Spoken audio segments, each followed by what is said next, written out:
India has such a rich heritage of textiles, textile printing, textile embellishments, embroidery, and whatnot. Watch this video till the end to know about the age-old printing techniques on Indian fabrics.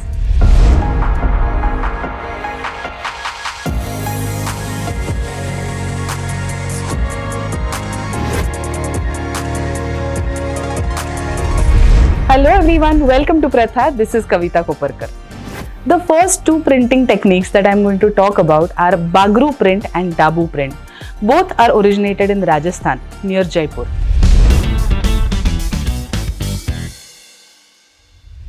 These two techniques are similar but definitely different.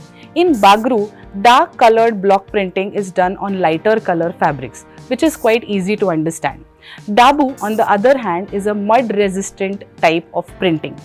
What happens is, a mud paste is made. These wooden blocks are dipped in this very sticky mud paste. Then these blocks are printed on lighter color fabrics. The mud sticks on the fabric. The entire fabric is sprayed with sawdust so that the mud sticks even deeper, even stronger on the fabric. Now these fabrics are dyed with natural colors in different darker colors such as indigo, shades of red, maroon. After this fabric is dyed, it's completely dried. This fabric again undergoes a process of washing which removes the mud paste. Now what happens is, the mud blocks on the fabric form a beautiful lighter colored texture, lighter colored print on the darker dyed fabric. This is what is Dabu print. Let's move on to the next printing technique, which is Batik. Batik is a very interesting technique of printing. It's similar to block printing, however, this technique is originated in Indonesia in the region of Java.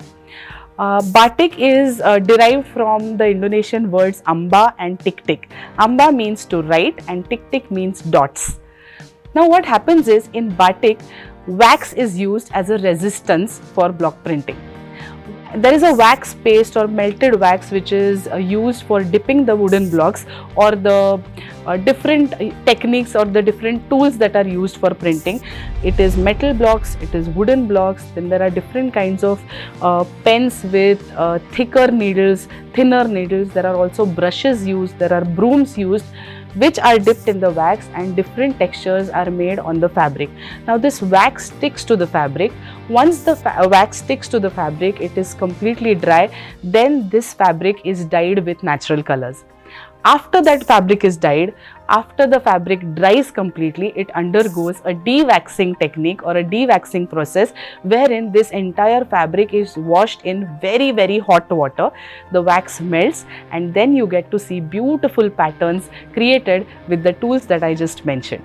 This is what is batik printing. The next art form is kalamkari. Kalamkari is believed to be originated in Andhra Pradesh and Telangana regions. It is a very old printing technique which is done by using a fine pen, basically a painting or a storyline which is done on a canvas or a fabric. It is believed that in olden days, these chitrakars or musicians or painters used to travel from village to village depicting stories from Hindu mythology on these beautiful canvases. There are two different types of kalamkari, two main categories of kalamkari, which is Sri Kalahasti, which is basically story writing with a very fine pen. Now this writing is done using vegetable dyes on different colors of fabric. The fabric is dyed in different colors initially, and then darker colors are used with this pen. The next one is Machilipatnam. Machilipatnam is basically a block printing technique. Again, these blocks are very intricate, depicting different stories or different references from mythology.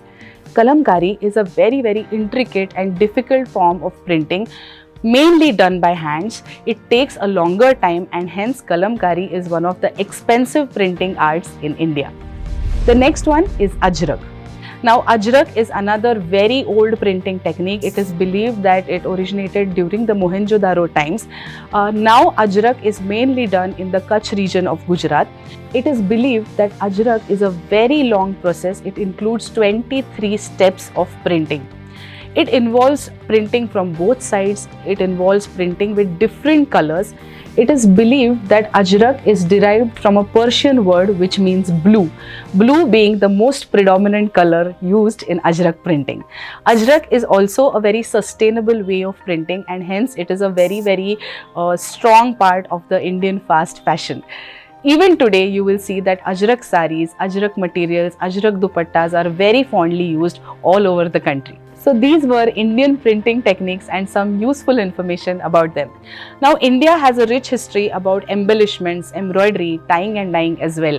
I would love to tell you all more information on these techniques in the upcoming videos. I hope you all enjoyed watching this video. Do mention in the comments which topics would you like me to cover in my next videos. Do subscribe to Pratha by Kavita Koparkar. Thank you. Keep watching.